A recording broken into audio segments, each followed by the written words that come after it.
जय हिंद दोस्तों। आप सभी को सबसे पहले प्यारा सा गुड इवनिंग, गुड मॉर्निंग।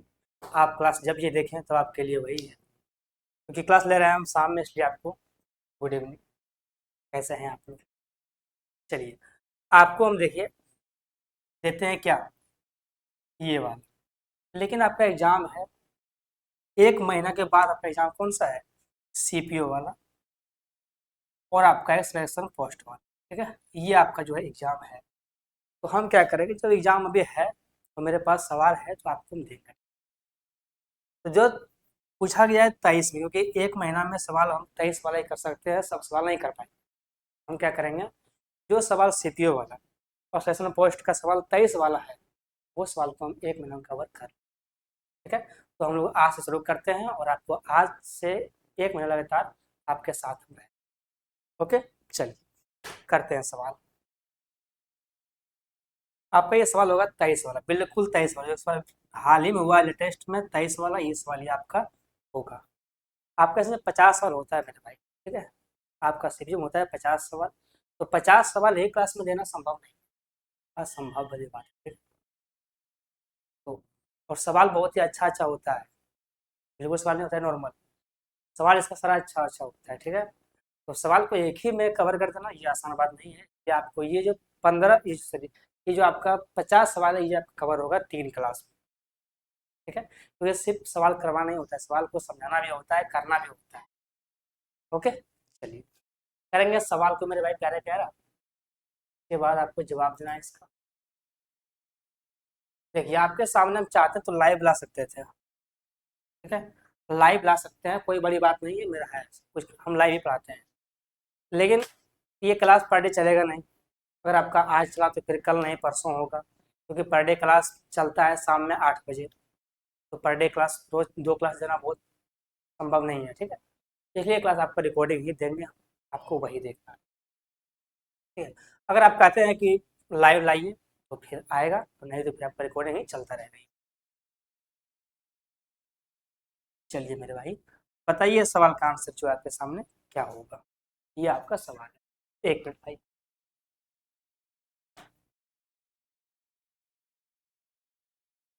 क्या आपको इसका जवाब नहीं आता है मेरे भाई?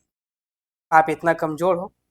ऐसा सवाल आपके सामने है। देखिए, एग्जाम अगर सीपीओ का है तो थोड़ा सा लेवल इसका स्लो रहेगा। ऐसा बात नहीं है कि सारा सवाल जो है टफ ही होगा, लेकिन हाँ सवाल टफ होता है। 50 में से आपको कम से कम 20 सवाल जो मिलेगा वो टफ ही मिलेगा। 30 सवाल आपको मिलेगा नॉर्मल, 20 सवाल टफ मिलेगा। और सवाल सीपीओ का बिल्कुल अलग होता है ना। आपके सामने सवाल रहता है किसका, सीजीएल का और इसका। इन दोनों का सवाल मिलता जुलता होता है। ठीक है, इन दोनों अपना भाई है ये, इसका कोई अलग नहीं होता, इसका सवाल बिल्कुल एक ही होता है, टाइप एक ही होता है। लेकिन जो सवाल सीपीओ का है, ये सवाल का कहानी अलग होता है। जो सवाल एमटीएस का है, ये इसका कहानी बिल्कुल अलग होता है। और जो आपका सिलेक्शन पोस्ट, इसका कहानी मत पूछिए, इसका कहानी अलग होता है। इसका सवाल बहुत टफ होता है, इसका सवाल इन सभी से टफ होता है। ठीक है, सवाल इसका इन सभी से टफ होता है। ओके, चलिए सवाल सवाल क्या मेरे भाई पहला आपका, कि एक व्यक्ति अपने वेतन का 72% खर्च कर देता है और वह प्रति महीना 5740 रुपया बचाता है। उसके वार्षिक वेतन का 10% कितना, ये पूछा। एक व्यक्ति है, वो कमाता है कितना, 72%, सॉरी जितना कमाता है उसमें खर्च है, खर्च भी कितना, 72% का। सबसे पहले आप ये समझो कि एक आदमी जो है वो चाहे जितना भी रुपया कमाए ना, वो अपने आप में कमाता है 72%, मतलब 100% कमाता है। ठीक है, इनकम होता है क्या मेरे भाई, इनकम क्या होता है पहले ये समझ लो। इनकम होता है एक्सपेंडिचर प्लस में सेविंग, मतलब कि आय होता है खर्च प्लस में बचत। आप जितना कमाओगे उसमें कुछ खर्च भी करोगे और कुछ बचाओगे। अरे बचाओगे ना शादी के लिए, यही कहानी है इसमें। आप मानो कि 100 रुपया कमा रहे हो, आप 72 खर्च कर रहे हो, कितना बचा रहे हो? 28 है मेरे भाई, कितना आप बचा रहे हो? 28। ठीक है, पर ये चीज़ आपको नहीं लिखना था, आपको समझना था कि अगर 72 खर्च कर रहा है तो वो 28 रुपया ये बचा रहा है। और वो बचा कितना रहा है एक्चुअल में? 5740, वो इसके बराबर होगा। आपको निकालना है इनकम। इनकम होता है 100%, आपको मान निकालना पड़ेगा 100 का। वहाँ से 100 का मान निकालिएगा, उसके बाद कहानी बनेगा। ठीक है, तो ये जो इसको बिल्कुल नहीं लिखना है, ऐसे नहीं करना है। आप जानते हैं इस बात को, अगर 72 कमाएगा फिर 72 का खर्च तो 28 बचाएगा, और कितना बचा रहा है? 5740। ये पैसा वो बचा रहा है। पहली बात ये कितना गुनाफल, ये देखो, ये आपका है 28 जाएगा, 2 बार में 56 बचेगा, एक 4, फिर बिठाओ 0, फिर जाएगा ये 5 बार, ये 205 गुना है। अगर एक का मतलब 205 आएगा, निकालना आपको इनकम है, इनकम होता है मेरे भाई 100%, इसका मतलब कितना होगा? 20 5 पर 2 जीरो, ये हुआ इसका पूरा इनकम। ओके, 20,500 रुपये। लेकिन आप समझना, ये जो इनकम है, ये इनकम है पर मंथ का। वो कमाता है एक महीना में कितना? 20,500 रुपये। लेकिन सवाल वो नहीं कहा गया, सवाल कहा गया है कि पूरे वर्ष का बताओ 10% कितना है। आप समझाओ उनको, अगर कोई आदमी एक महीना में कमाता है 20,500 रुपया, वो कमाएगा 12 महीना में ये पैसा, गुना 12 कमाएगा ना मेरे भाई। कोई आदमी कमाता है 20,500 रुपया एक दिन, एक महीना में, वो कमाएगा 12 महीना में 12 गुना। ठीक है, लेकिन इसका भी निकालना है आपको 10%, कि इसका निकालना है 1/10। यही इसका इतना मान ही पूछा गया है। चलो काट करो, आंसर लो इससे। ये काट दो, कुछ तो कटेगा नहीं, अब दिख जाएगा यहाँ से। चलो करते हैं, 12 पंजे 60, 12 पंजे 0, 60, 24,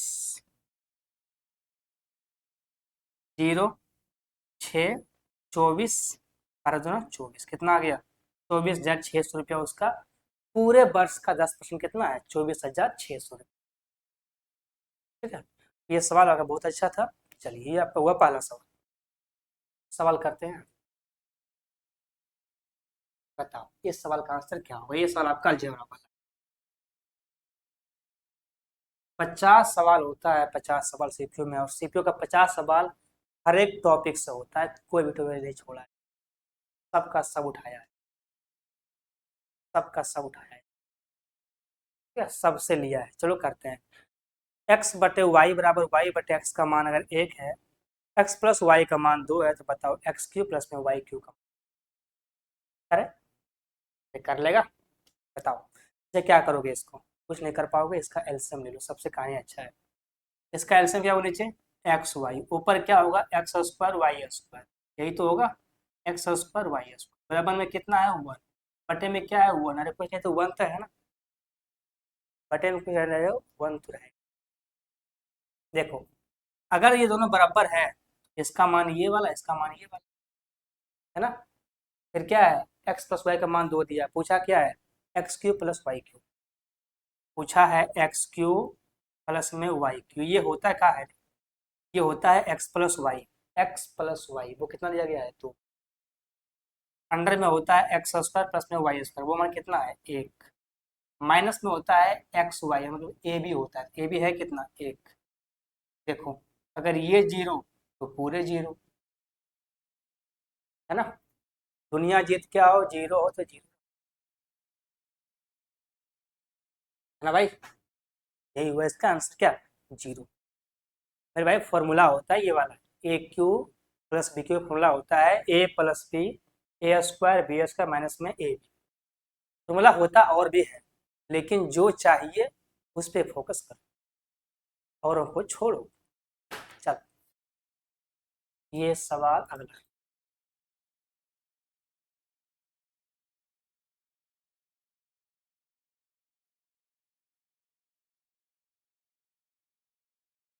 बता दे सवाल का आंसर का।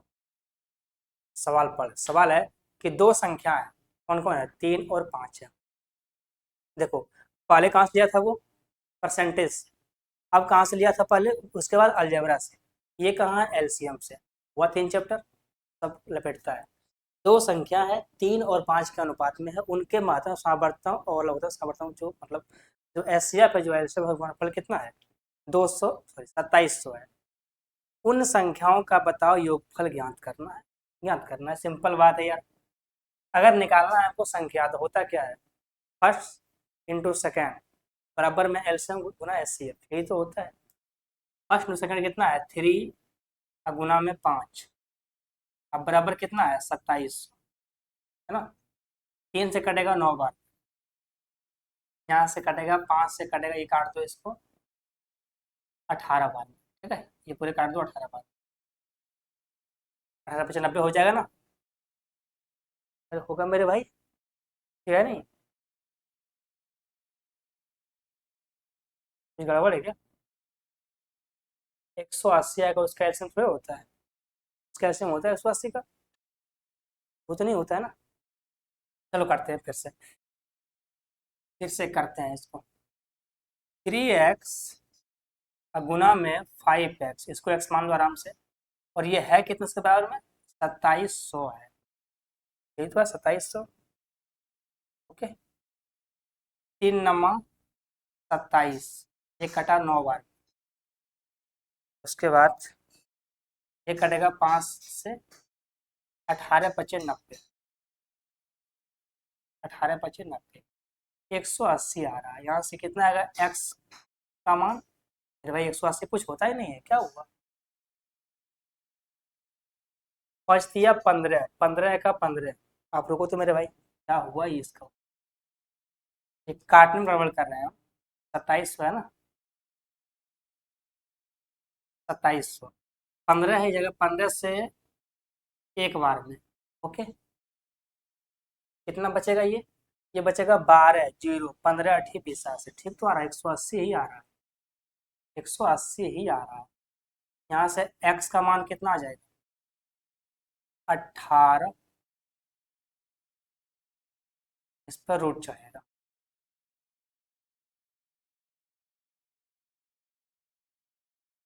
एलसीएम और एसआई गुणनफल इतना है, तो बताओ क्या होगा?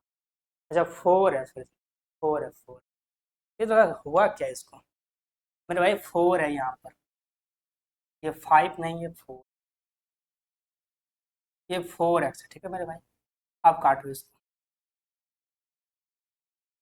अब काटो इसको, 3×3 = 27, अब काटो, 4 से कटेगा ये वाला, 25 बार में काटो, 100 को 25 बार में, ठीक है।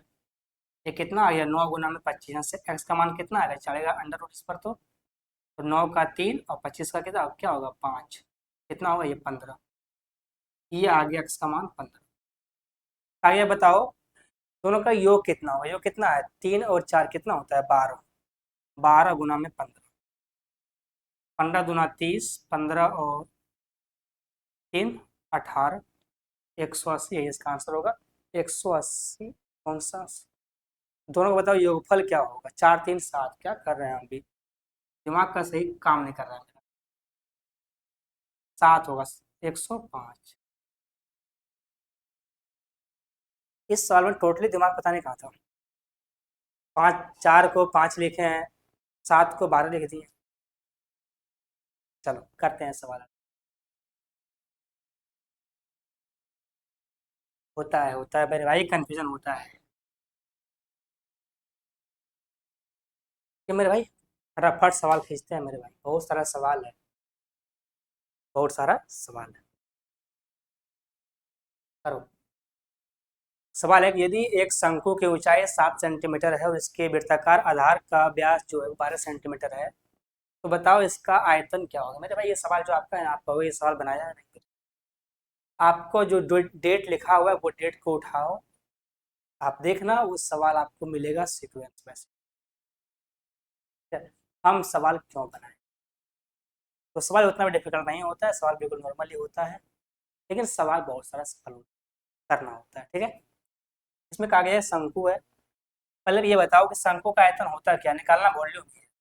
वॉल्यूम होता क्या है? 1/3 पाई r² और h। तो हमको h तो पता है कितना है, 7 है, लेकिन r नहीं पता है, तो r के बारे में सोचो। कहा गया है कि आधार का व्यास कितना है? व्यास आपको दिया गया है d कितना, 12, यहाँ से r कितना आएगा? 6, क्योंकि व्यास का क्या होगा? त्रिज्या, है ना। आपको दिया गया व्यास, व्यास कितना है? 12, त्रिज्या उसका आधा होता है, कितना होगा? 6 होगा। अब देखो यहाँ होगा 6 का स्क्वायर, तो 6×6, काट कुट करो, इससे ये कट जाएगा, इससे ये काट लो 2 बार में, तो कुछ कटेगा नहीं, गुणा करो, ये हुआ 12×24 के 4, बाकी में 2, 24 और 2 26, 264, ये इसका आंसर होगा 264। अब बताओ आप, अगर आपके सामने ये सवाल आता है तो आप क्या करोगे? क्योंकि इस सवाल में कुछ भी नहीं है, इस सवाल में कुछ भी नहीं लिखा है, बस सवाल सिंपल दे दिया है, बना लो। ठीक है, चलिए मेरे, तो यहाँ पे कोई ज्ञान का बहुत बड़ा दिमाग नहीं लगाना है इसमें सवाल में। ये सब सवाल बहुत नॉर्मल होता है, अगर आप रेगुलर पढ़ रहे हो सवाल आपसे बन जाएगा, कैजुअली बन जाएगा। ठीक है, और नहीं पढ़ रहे हो, छोड़ दिए हो, तब सवाल जो है थोड़ा सा दिक्कत करेगा। ओके, करते हैं सवाल अगला। कहा गया है कि एक वस्तु के मूल्य में 70% की वृद्धि की जाती है और फिर इस अंकित मूल्य पर देता है छूट 5% का, 20% का। यदि मूल्य का भुगतान नगद में किया जाना है तो देगा और छूट 20% का। बताओ उसका प्रतिशत लाभ जो है वो कितना है, ये पूछा गया। कोई सामान का वस्तु का दाम जो है वो 100 रुपया है, ये उसका सीपी हुआ। ठीक है, ये क्या हुआ, उसका सीपी हुआ। उसने लिखा बढ़ा करके एमपी कितना लिखा है, 170। अब बताओ छूट दे रहा है इस पर तो कितना में बिकेगा, ये पूछ रहा है आपसे, कितना बेकार कितना लाभ हुआ है। ठीक है, समझो 100 रुपया का वस्तु है, लिखा कितना बढ़ा के 170। डिस्काउंट हमेशा मिलता है इस पर, एमपी पर ही। आप दो इस पर डिस्काउंट, तो ये सवाल में है क्या, कुछ नहीं है, सिर्फ निकालना पड़ेगा। आप पता करो 170 का वस्तु को दोगे डिस्काउंट कितना का, पहले 5% का। वस्तु कितना बेचोगे आप, 95 में, 95 में इतना बेचोगे ना। फिर छोड़ दोगे आप 20 का, वस्तु बेचोगे 80 में। फिर दोगे 20 का, फिर बेचोगे 80 में। तो 3 छूट दिया है इसने। तो इस सवाल में कोई लॉजिक नहीं है, इसमें बस ये है कि कैलकुलेशन करो और इसका आंसर बताओ। तो कोई लॉजिक है ही नहीं, सिंपल सा है, इसका बनाओ बताए आंसर इसका। चलो करते हैं, देखना काट करें। मेरे भाई आपसे ये और ये, यहाँ से ये तो कट जाएगा। ओके, इससे ये भी काट लो आप, ये काट लो चावल, ये काटो 5 बार में, ये काट लो 5 से 19 बार में। अब तो कुछ कटेगा नहीं और कुछ काटना भी नहीं, क्योंकि ये जीरो इस पे छोड़ दो नीचे ही, करने में आसानी होगा। ठीक है, चलो कितना होगा, 68 × 19, 68 × 19। ओके भाई, ठीक है ना। एक काम करो, पहले गुना कर लो इसको अपने से 76, 76 आसानी होगा, 76 × 17, 72 से 2 बाकी में 10, 19 से 119 और 10, 129। ठीक है, कितना आ गया, 129। ओके, और यहाँ 2 अंक के बाद यहाँ 0 2 है ना, बेटा 2 अंक के बाद पॉइंट कितना आएगा, 12.92। मेरे भाई सही है, कुछ गड़बड़ है। 19 चौका 76, यहाँ 76 हुआ। ठीक है, 17, 72 से 2 बाकी का 10, 17 17 19 से 119 और 10, 129। नीचे पॉइंट में 2 अंक के बाद, यहाँ 2 अंक के बाद 12 पॉइंट, इतना इतना का ही छोड़ देगा, कुछ गड़बड़ है मेरे भाई।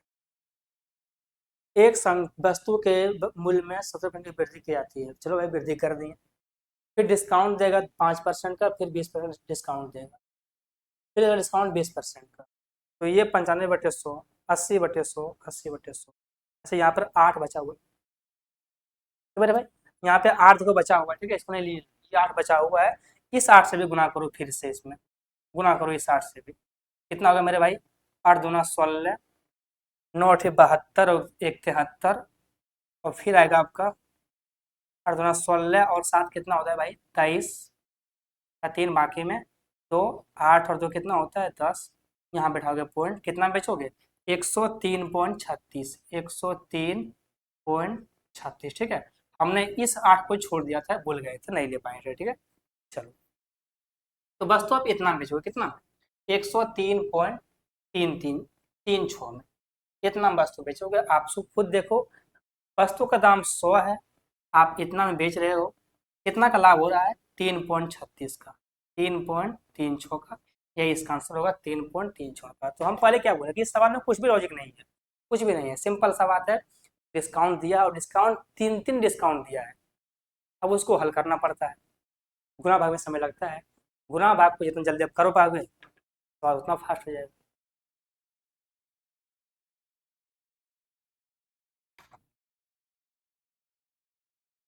चलिए करते हैं सवाल अगला।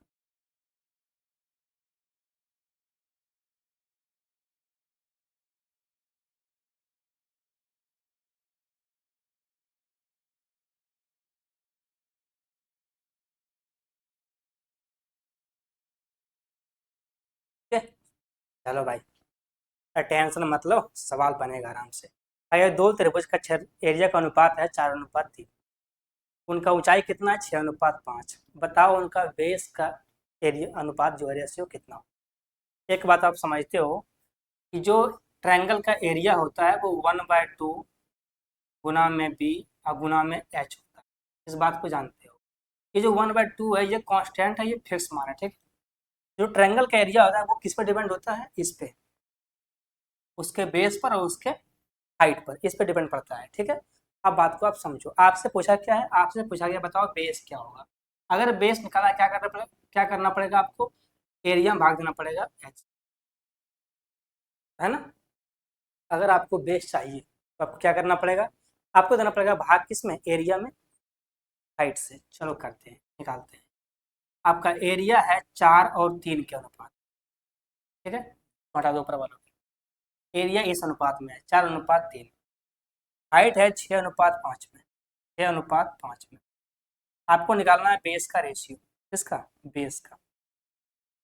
अब आपको भाग देना है, अगर रेशियो में भाग देना है तो गुणा करना पड़ता है ऐसे, गुणा कोनी, ठीक है। आप ये बात को समझोगे, रेशियो, ये रेशियो का रूल है। अगर रेशियो में भाग देना क्या करना पड़ता है, गुणा करना पड़ता है कोना।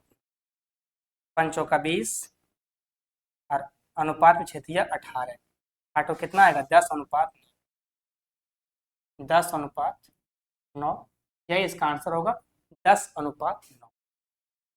ओके, करते हैं सवाल अगला। हाँ, इस सवाल में लॉजिक है, इसमें लॉजिक क्या है कि आपको ये मालूम होना चाहिए कि एरिया ट्रायंगल का होता है 1/2 बी गुना एच। अब जो 1/2 है वो कांस्टेंट है, उस पर मान इसका निकलेगा नहीं। और आप इसका मान निकालते हैं एग्जैक्ट मान, क्यों निकालें एग्जैक्ट मान, क्योंकि आपको दिया गया रेशियो में, पूछा भी आपको रेशियो में है, तो आपको रेशियो सही करना पड़ेगा, थोड़ा सा आपको दिमाग लगाना पड़ेगा। सवाल क्या है अगला, सवाल है कि एक टूरिस्ट वैन जो है वो देहरादून से मसूरी तक 35 की दूरी 36 की चाल, औसत चाल से और 60 की चाल से वापस आता है। इस दूरी के बताओ, पूरे दूरी का बताओ औसत क्या होगा, आपको निकालना है एवरेज। अगर कोई जाता है, कोई आता है और डिस्टेंस अगर सेम है तो क्या नियम होता है, 2 इंटू, अगर निकालना है एवरेज, क्या नियम होता है, 2 इंटू XY बटे में X+Y, यही तो होता है।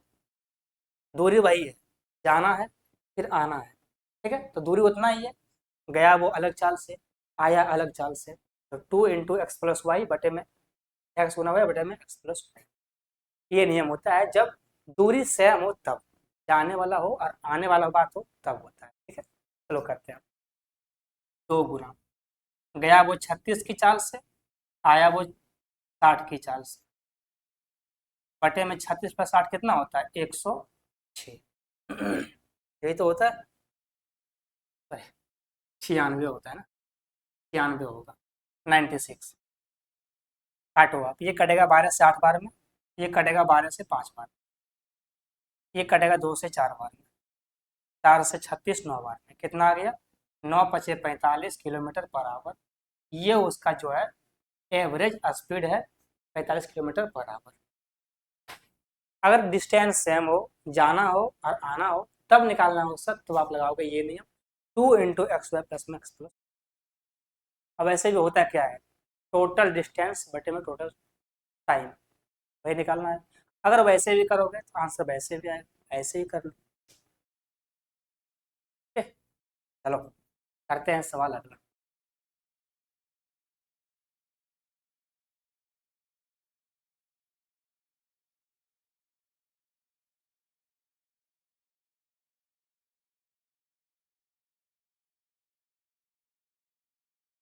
जी मेरे भाई, सवाल क्या है आपका कि A+B = 10, AB = 6, तो बताओ AQ+B Q का मान क्या। सिंपल क्या है, लगाओ फॉर्मूला, आंसर पाओ।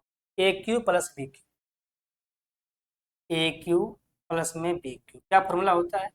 ए plus B, A square plus B square होता है, पर यहाँ नहीं होता। यहाँ पर लगाओगे फॉर्मूला ये वाला, यहाँ लगाओगे आप ए प्लस बी का होल स्क्वायर माइनस में 3ab, आप लगाओगे ये वाला, ठीक है? आपको लगाना होगा ये वाला नहीं।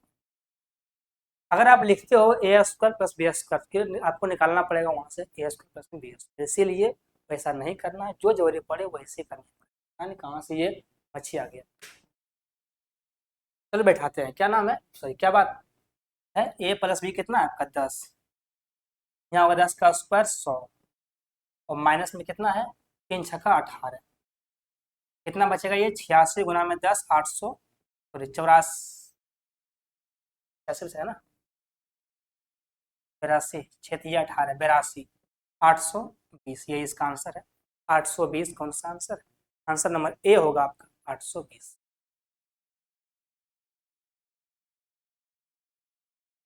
तो इसमें क्या था? कुछ नहीं था, लगाओ फॉर्मूला आंसर पाओ। करते हैं सब।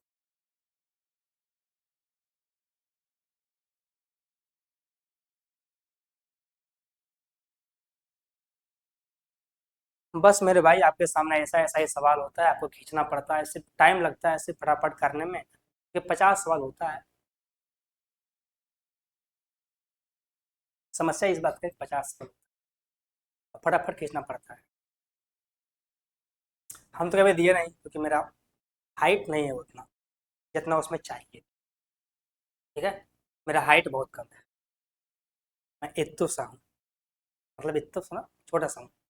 सवाल है कि यदि थीटा एक न्यून कोण है और साइन प्लस कॉस बराबर 2 है, तो बताओ कि साइन पावर 5 और कॉसेक पावर 5 का मान क्या हो। आपको दिया गया है sine plus cosec, sine theta plus में कॉसेक, कितना दिया गया है आपको? 2 दिया गया है ना, 2। आपसे पूछा गया है साइन पर पावर 5 थीटा और प्लस में कॉसेक पर पावर 5 थीटा का मान क्या हो। इससे कोई फर्क नहीं पड़ता है अगर आपको आता है करना तो। आप जानते हैं कि कॉस साइन 90 का मान 1 होता है और कॉसेक 90 का मान भी 1 ही होता है, यानी कि अगर हम मान के थीटा का 90 डिग्री इनपुट हो जाएगा ना, अगर रख दें मान हम थीटा का 90 डिग्री, तो ये वैल्यू सेटिस्फाई हो जाएगा, ठीक है? 90 रखें, यहाँ पर 1, यहाँ पर 1, 1 1 2 हो जाएगा। यहाँ होगा 1 पर पावर 5, तो 5 1 ही होने वाला है, 1 यहाँ कितना आ जाएगा 2। इसका आंसर भी आपके सामने 2 ही। लेकिन ये आप बातों को सोचना पड़ेगा, ये जल्दी सोचना पड़ेगा कि इसमें क्या मान रखें जो कि इसका मान है। तो हर एक मान को रख के चेक करने का, चेक करना वो दिमाग में रखे कि भाई 0 का मान तो 0 होता है, काम बनेगा नहीं। 30 का मान होता है 1/2, तो ये 1 ही पहुंचेगा। 45 में आता है √2, ये तो बात बिगाड़ देगा। 60 में आता है √3, ये और बात बिगाड़ देगा। अच्छा 90 में 1 होता है, कहानी पर, ठीक है? ऐसा आपको सोचना, लेकिन जल्दबाजी में सोचना है, फटाफट करते हैं सवाल।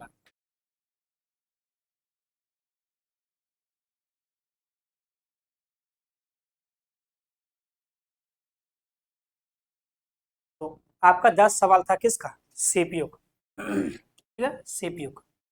अब सवाल किसका है? आपका सिलेक्शन पोस्ट का, इसका सवाल है। इसका सवाल थोड़ा सा आपका डिफिकल्ट होगा, करना है आपको, क्योंकि दोनों का एग्जाम जो है वो आसपास ही होने वाला है। करो आप। सवाल है कि दो उम्मीदवारों के बीच एक चुनाव में एक उम्मीदवार को 60% वैध वोट मिला, मतलब जो वोट वैलिड है वो वोट मिला है। कहा गया है कि अगर मतदान की वोटर की कुल संख्या 8850 थी और 10% वोट जो अनवैलिड है, तो बताओ दूसरे उम्मीदवार को कितने % वैलिड वोट जो है वो मिला है। बात को समझिए, कुछ नहीं बोला गया, कहा गया सिंपल सा कि 8850 वोट है टोटल। कितना वोट है? 8850 वोट, 8850 वोट है टोटल। इतना वोट में से क्या हुआ कि 10% वोट जो है वो हो गया अनवैलिड, वो वोट किसी काम का है ही नहीं। तो कितना बचेगा वोट? 90%। ये वोट जो है बचेगा उसके पास। 100 वोट आप दिए, 10 वोट आपका खत्म हो गया, कुछ हो गया कारण बस गड़बड़ा गया, तो वो कहानी खत्म हो गया। आपके पास 90 वोट ही है, आप उसी में से जीतना है, उसी में से हारना है। सेम यहाँ वही कहानी हुआ, पर यहाँ पर ज़्यादा संख्या में, यहाँ होगा परसेंटेज में। वोट कितना था? 8850। उतना में से वोट 10% क्या हो गया अनवैलिड। कितना बचेगा वोट? 90%। अब समझो, कहा गया है कि इतना वोट में से 60% वोट मिला है एक को। जो उम्मीदवार पहला है उसको मिला है 60% वोट।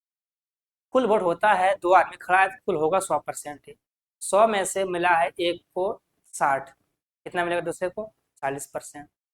ये मिलेगा 40%। और इसी का मान निकालना है। बताओ दूसरे को कितना वोट मिलेगा, दूसरा का ही मान निकालना है आपको, पहला से कोई मतलब नहीं है। ठीक है, बस निकाल दो। इससे ये काट लो और इससे ये काट लो, अब तो कुछ कटेगा नहीं। ये काट लो 2 से, ये काट लो 5 से। 5 का 5, 3 8, 5 सत्ती 35, फिर 5 सत्ती 35 कट गया। अब गुना कर लो। 9 दूना 18, गुना में 7 कितना होता है मेरे भाई? पहले गुना कर लो 20 से। कितना होगा ये? 14, 14 15, 2 और 1 3, 354 गुना में 9, 9 चौक 36, 9 पचे 45, 3 48, 9 तिया 27 और 4 31, कितना आ गया? 3186 वोट जो है किसको पड़ा है? ये पड़ा है सेकंड वाले को, यही इसका आंसर होगा। 3186 कौन सा आंसर है? आंसर नंबर आपका है बी नंबर। आप चाहते थे गुना करते, जब 6 आ गया था आप वहीं से चेक करते हैं, लेकिन चलो छोटा है तो कर लिए, कोई बात नहीं। लेकिन जब गुना कर रहे हैं आप तो एक बार देखिए आंसर को भी, कि क्या जो मेरा डिजिट आया है, पहला डिजिट जो मेरा ये डिजिट है, वो किस संख्या में है, वो किस नंबर में है। अगर कोई एक ही आंसर होगा तो वही इसका आंसर होगा।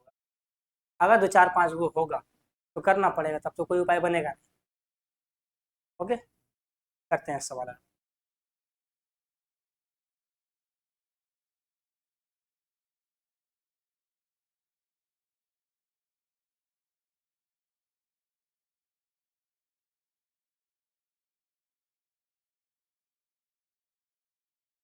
सवाल है, पर यदि 2p 3p 4r और 5s है, ये दोनों बराबर, ये सब बराबर है, तब बताओ p q r s का मान जो है वो क्या है, ये निकालना आपको रेशियो में है। 2p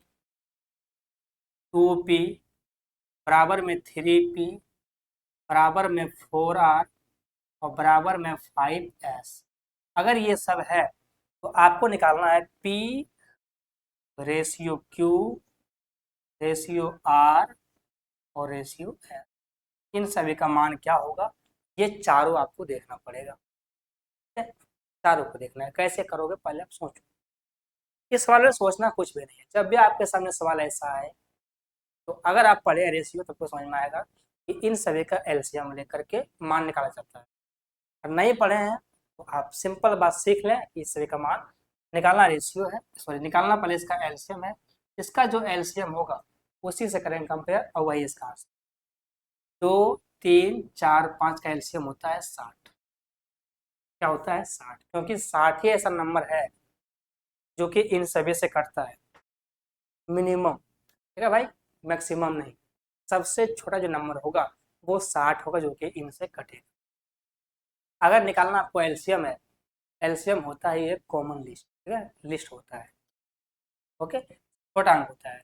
ये जो 60 है सबसे छोटी संख्या जो कि इन सभी से कटता है। 2 से कटेगा 60 30 बार में, यहाँ पे 30 आएगा। 3 कटेगा 60 को 20 बार में, यहाँ 20 आएगा। 4 काटेगा 15, यहाँ 15 आएगा। और 5 काटेगा 12, यहाँ 12। 30 20 15 12 21 ऑप्शन में है, ये देखो आप 30 20 15 12 ऑप्शन नंबर डी में है, यही इसका आंसर होगा, ऑप्शन नंबर डी।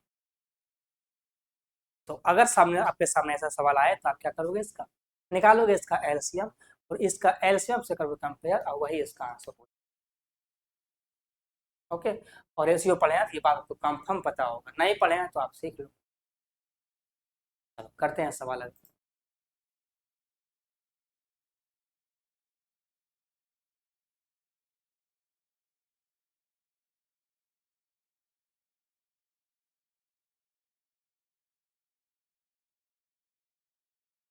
बताओ आप इस सवाल का आंसर।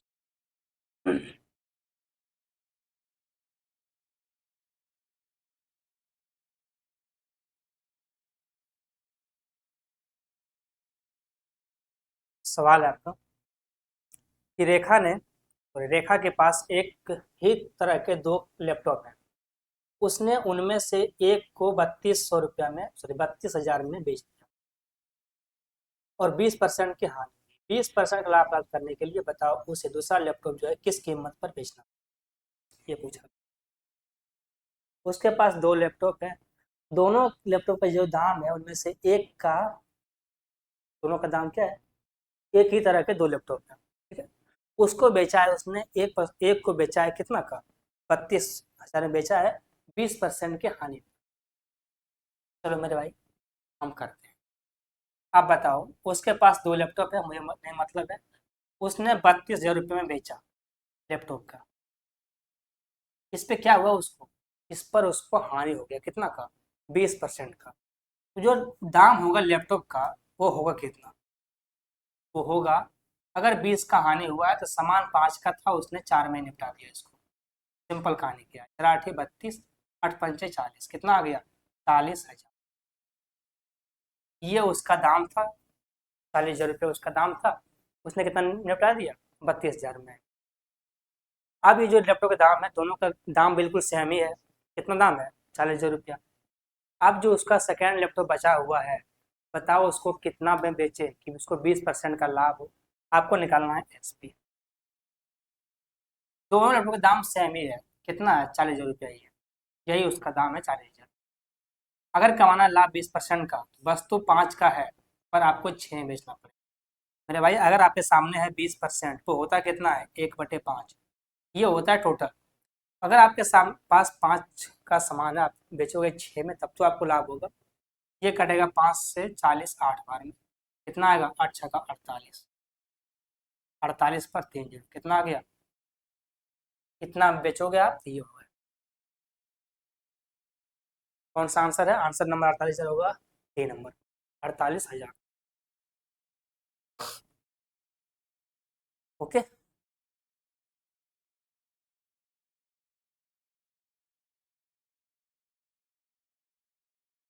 तो आप बौखना मत कि दो बस दो लैपटॉप है तो एक को बेचा है तो बताओ क्या होगा, ऐसा कुछ नहीं है। दोनों लैपटॉप है, दोनों का दाम सेम है, किसी एक का दाम निकालो। तो जो दाम निकालना है वो दाम पहले से निकालना है, पहला वाला से, कितना, 40,000 रुपया। उसके पास दो लैपटॉप है, उसने एक को तो निपटा दिया है, बचा जो लैपटॉप दो सेकंड वाला, दाम कितना उसका, उसका भी 40,000 रुपया, उसको बेचेगा।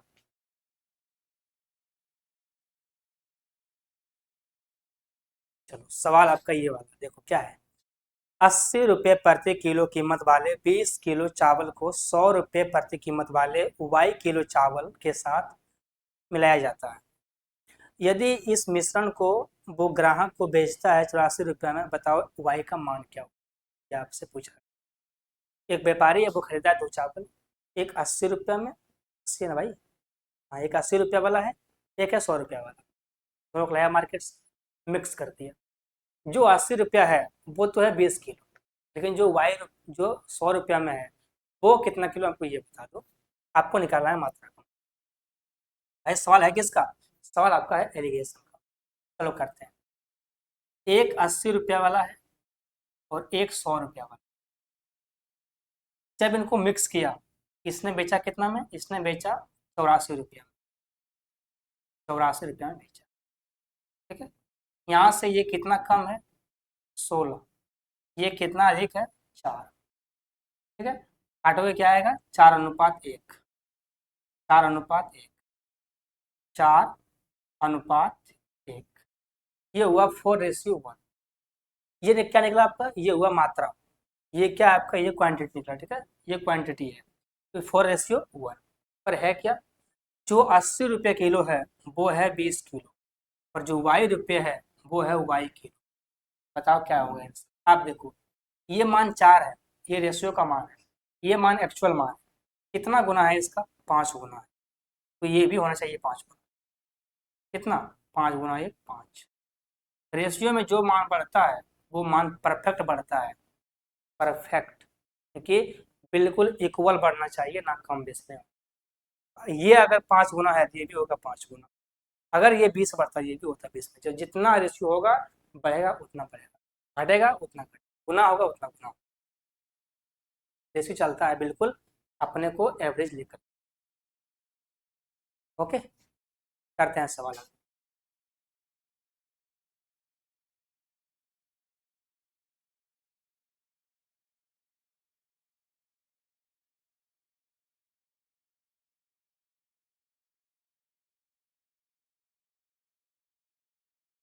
हो गया मेरे भाई, बताओ सवाल क्या है आपका। कि एक राशि है 9 वर्ष में तिगुना हो जाती है, सामान्य ब्याज का बताओ वार्षिक दर क्या है। सवाल सिंपल सा है, छोटा सा है, और छोटा है लेकिन घातक है। क्यों? क्योंकि अगर इसका नहीं पता है कुछ नहीं, तो इसमें कुछ दिया हुआ है नहीं। इसमें कहा है कि एक राशि है, पता नहीं कितना राशि है, लेकिन जब उस राशि को हम देते हैं किसी के पास, वो कहता है कि आप हमको दो 1 रुपया, आपको देंगे हम इसका 3 गुना पैसा, आपको देंगे हम 3 रुपया। कौन कहता है? कोई कहता है जिसको आप दोगे। आपने दिया किसी को 1 रुपया, वो आपको दे रहा है 3 रुपया। वो कितना ब्याज दे रहा है आपको? 2 रुपया। बात जो है वो यही है। बात जो है वो सिंपल सा है कि हमने किसी को दिया 1 रुपया, उसने दिया हमको 3 रुपया, ब्याज हमको दिया है वो 2 रुपया है। पर 2 रुपया दिया है हमको 9 साल में, ये दिया है हमको 9 साल में। बस इसी बात को समझ, ये दिया है हमको 9 साल में। आपको निकालना है दर, दर निकालना है मेरे भाई, दर। अब दर होता क्या है? दर होता है 1 साल का SI। अगर आपको 9 साल में मिलता है 2 रुपया ब्याज, तो आपको मिलेगा 1 साल में 2/9। 2 बटे, यही तो है, 2/। अब बटे में होता है मूलधन, है मूलधन तो 1 है आपका ना। अब गुना में होता है 100 sin% का, 100%। ये इसका कोई मतलब बनेगा नहीं आपका, हटा दो इसको। अब चलो करते हैं। जब जानते हो, जब भाग देते हैं हम 9 से 100 में, तो होता है 11.1/2। यहाँ गुना में 2 है, क्या होगा? 22.2/9। 22.2/9। वैसे भी आप जब भाग दोगे 2 से 9 में, तो आपके सामने क्या आएगा? 22.2/9%। यही इसका ब्याज होगा। कौन सा आंसर होगा? आंसर नंबर बी है इसका, 22 सही 2/9%। ये सवाल बहुत ही लोएस्ट है इसका, SI का। सबसे पहले सवाल यही होता है जब पढ़ाते हैं, तो कोई पढ़ाता है तब। चलो मेरे भाई करते हैं सवाल अगला।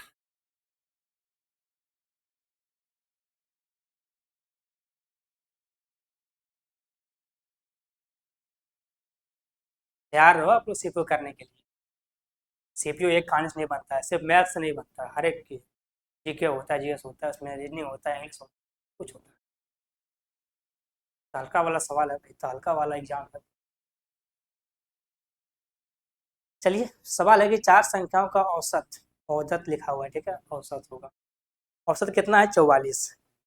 पांचवी संख्या y को अगर शामिल कर लें तो नया संख्या हो जाता है 42। बताओ y का मान क्या? तो सवाल सिंपल सा है, गुना करके घटा दो, आंसर आ जाएगा। ठीक है, पहले आप समझो कहा गया है, जो बड़ा उसको लिखो पहले आप, ठीक है। कहा गया है कि चार संख्या का औसत कितना है आपका? 44। ये होगा। अगला बोला गया है जो संख्या, एक संख्या और मिला है, संख्या हो गया 5, इसका औसत कितना है? 42। बताओ वो संख्या क्या है? दोनों में माइनस कर दो, जो बचेगा वही संख्या इसका होगा। ये होगा 16, 16 × 17 = 176, माइनस में ये कितना होगा? 10 5 का 20 और एक 21। कितना बचेगा? ये बचेगा आपका 34। ये बचेगा 34, यही इसका आंसर होगा। ठीक है, अब सर आया माइनस में, अरे माइनस में नहीं। अगर इसको लिखते हैं हम इस पार, तो क्या होता? ठीक है, जो बड़ा है उसको लिखो पहले, छोटा है उसको लिखो बाद में। माइनस नहीं है, ठीक है। वेट कभी माइनस में नहीं हो सकता। अगर आप 1 किलो का हो, आप 1 किलो का हो, वो प्लस में है। अगर आप 50 किलो का हो, तो आप 50 kg का हो, वो प्लस में है। ठीक है, आप ऐसा बात नहीं हो सकता कि आप माइनस में 50 किलो रखोगे। अरे कैसे रहोगे फिर, जिंदा कैसे रहोगे? करते हैं सवाल अगला।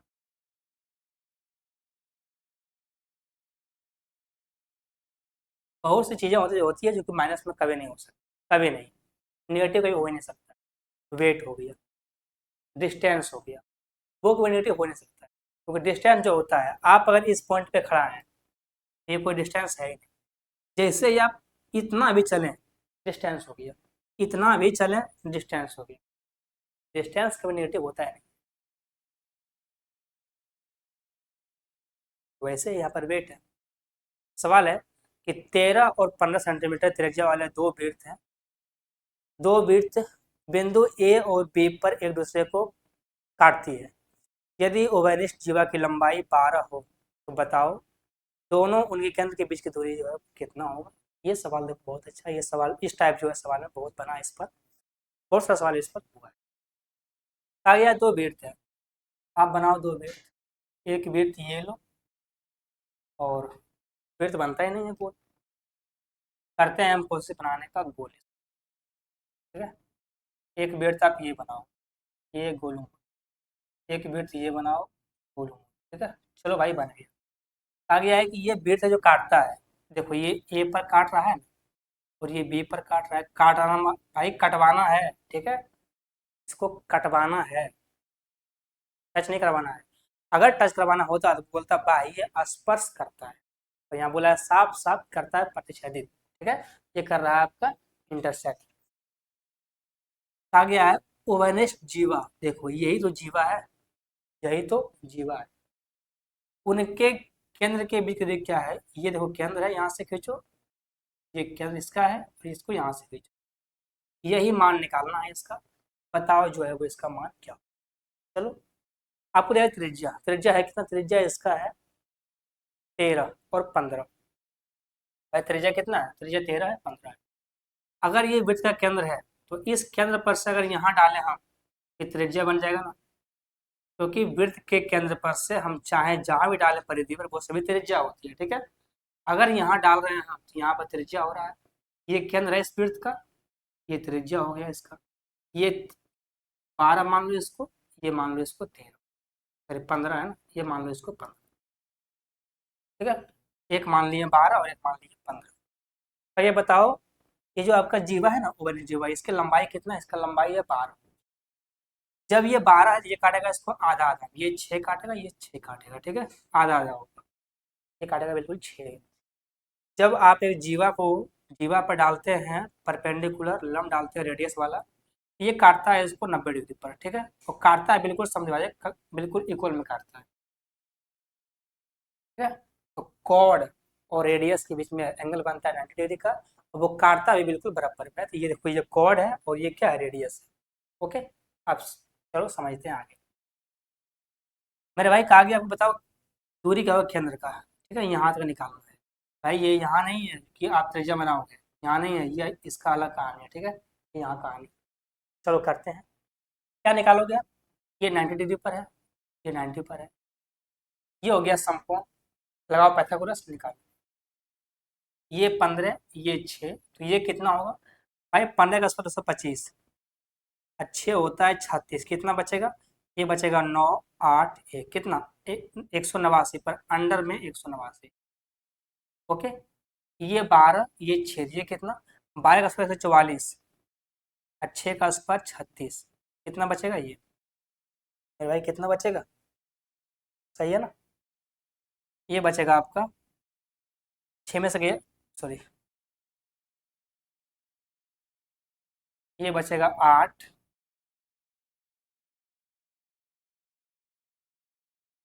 0, 1, 108। कोई गड़बड़ है क्या, 15, सॉरी 13 है ना, 13 है, 13 है मेरे भाई। ये कितना होगा 169, और माइनस में 12, 6 36, ये बचेगा आपका 3, 3, 1, कितना आ गया 133, 133। आगे बताओ उनके केंद्र के बीच की दूरी क्या होगा। तो दूरी क्या होगा, दोनों का जो है वो रूट में ही है। 133 लिखो पहले छोटा वाला को, बड़ा को लिखो बाद में 189। देखो कौन सा ऑप्शन है, यही इसका ऑप्शन होगा 133, 189। कौन सा आंसर है, आंसर नंबर बी होगा आपका, ये वाला आंसर है इसका। क्या हुआ, सवाल नहीं, अच्छा सवाल नहीं लगाए।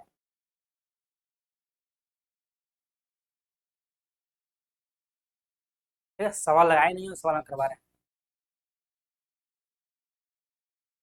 तो भाई तो देखो सवाल लगा दिए हैं, आप ये सवाल को देख लेना, ये सवाल था इसका। इसलिए मेरे भाई तो आपको करा दिए, हम 17 सवाल करवाए हैं, और सवाल करवाएंगे, पर वो सवाल आपका होगा अगला क्लास में।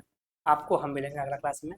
और आपको अगर हर रोज़ पढ़ना है तो आप शाम में 8 बजे आओ, वहाँ पढ़ा रहे हैं आपको अभी हम किसका, CHSL का प्रैक्टिस सेट करवाते हैं। ये भी चलता है प्रीवियस सवाल ही।